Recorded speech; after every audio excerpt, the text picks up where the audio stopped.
Ось такий відпарювач. Гудів, але не давав пари. Проблема виявилася в тому, що чомусь оцей от клапан на вихід води не відкривався. Тобто я підключав оцей от бачок, знімав трубку з насоса, який тут знаходиться всередині, брав до писка і пробував всосати. І мені всосати не вийшло. Ось. Я зробив висновок, що це все єрунда.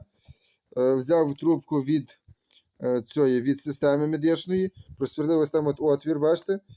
І в цій гумовій кришці пропалив отвір. І запхав цю трубку від системи напряму в бачок без цього от клапану.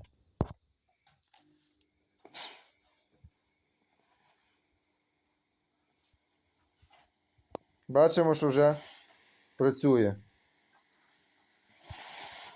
О, як файно плюється парою.